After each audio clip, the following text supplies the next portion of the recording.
spin that back. This is Rick. I'm Eric. Wanted to talk a little bit about what happened a few days ago. If you guys watched the VGAs online, the Video Game Awards, it's been going around online obviously now.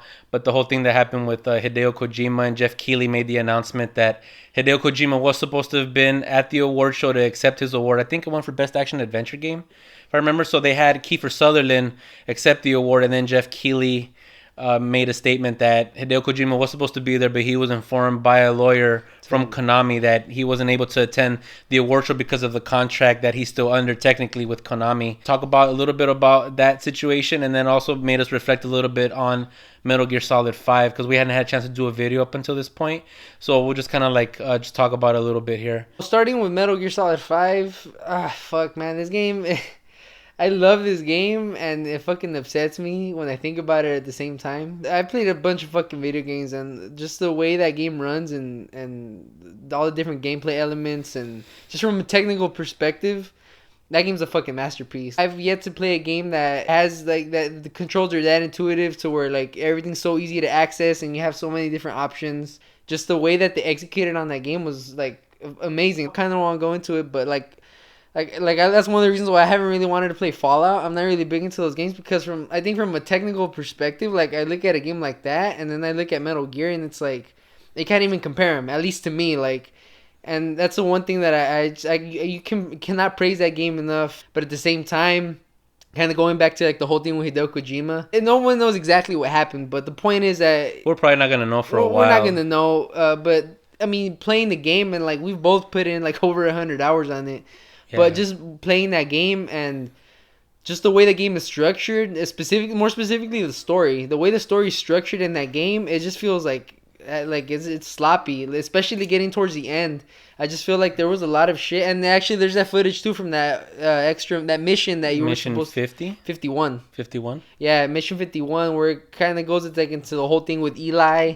And you can actually see that clip on YouTube. There's a video. We'll link to it down below. Yeah, there's a video where you can see, like, what happened with the whole thing. Because if you played the game and you get to the end of the story, there's, like, a whole chunk that feels like it's missing. I'm like, what the fuck happened here? Like, I don't know what happened to this character or what led to this. And it just, you could tell that the game was incomplete. Like, what Hideo Kojima originally wanted to do with it, he didn't get to finish it. Him being the creator of the series, like, I know he doesn't have the rights to it, but he's the one that created that series, and especially in the gaming community, like, people respect him. More specifically, Metal Gear Solid, but just the influence that he's had, it just upsets me just to think about. He was kind of, like, in a way forced to leave Konami or kind of forced to stop working on this game for whatever reason. And it shows how much influence he's had because the whole hashtag fuck Konami caught fire. So I mean, obviously, like, gamers have his back because they know what an influence he is in the gaming industry. If Metal Gear was the only thing he ever created, very few series are as highly regarded as Metal Gear is. I mean,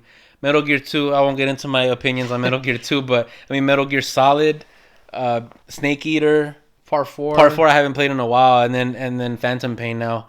I mean, they're all incredible games for their own way, and each one kind of feels different than from all the other ones. Yeah. But they still always had that Metal Gear kind of flavor that Hideo Kojima brought to the game. I don't know if Konami's going to continue the series at this point. There's rumors that they are, even though they were going to supposedly back out slowly out of the console gaming, and they were going to go into more mobile gaming. But I mean, it made a ton of money for them, so I mean, they might maybe give the franchise over to somebody else. I can't say for sure. None of us can. Like, but obviously, thinking about Hideo Kojima not working on the Metal Gear Solid game, it just sounds weird. That's his fucking franchise, you know? Like, he created it. Like, he should have the right to work on it. Even if they were trying to get rid of him, they should have at least let him fucking finish Part 5.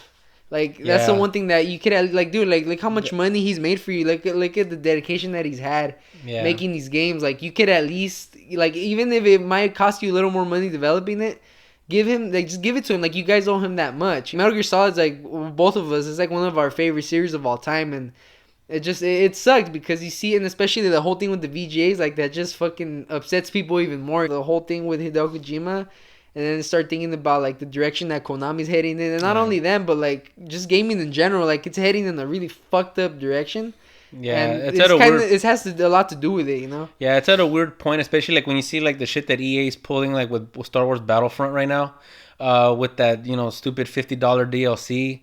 I mean, it just seems like, like the gaming industry's gotten so big, and it just seems like at some points they're kind of trying to take advantage of us to a certain extent. Like me personally, like I love Star Wars, but I'm not gonna pay $110 essentially for Star Wars Battlefront. That's what I said. I'm like, I love video games and I love Star Wars, but I don't think I'll support that fucking game. I'm not gonna fucking pay over $100 for a game. Fuck Yeah, you. the thing that's interesting to me about Metal Gear at this point, now that all this has played out, is that, I mean, obviously the game was getting praise, which it deserved when it came out, but then as gamers played through it and finished it, I mean, the flaws aren't so much in the gameplay itself, obviously, because like he was saying, I agree that it's like just on a purely technical level, it's like one of the best games I've ever played.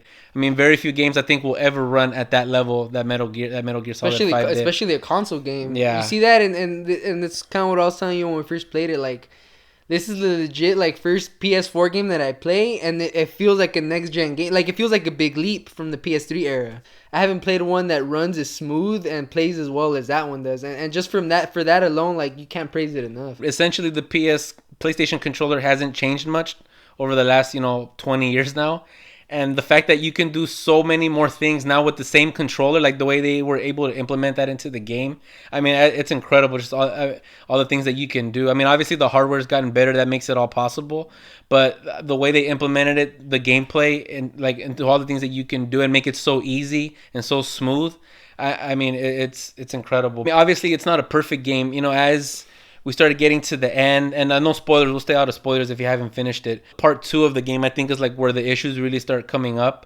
like when you start seeing the whole thing play out with Quiet and with Snake. Eli. Yeah, and Eli. You start seeing that maybe this whole thing with Hideo Kojima getting kicked out. You start seeing that it seems like Konami essentially took the game away from him and just said, you know what, fuck it, just put out whatever you guys have done, because the story just feels so incomplete. The structure of the game itself just seems really weird, and that doesn't start becoming an issue towards later on in the game. So that leads me to believe that they just took this game away from him, and it kind of bugs me that we don't know why that happened exactly. Like, I mean, we're probably not gonna know. I mean, he's probably has some sort of like disclosure agreement, non-disclosure agreement, that he can't really reveal what happened. But I mean, just to have a developer that's so highly regarded as Hideo Kojima not finish his own game and just essentially be kicked out and silenced. I don't know. Like, it just, I mean, I want to know exactly what it is that happened, that somebody so highly regarded got kicked out by this company that he's worked for and run for like the last 30 years now. We kind of deserve it, because like I love the game. I loved it. I mean, I got more than my money's worth, 100 plus hours.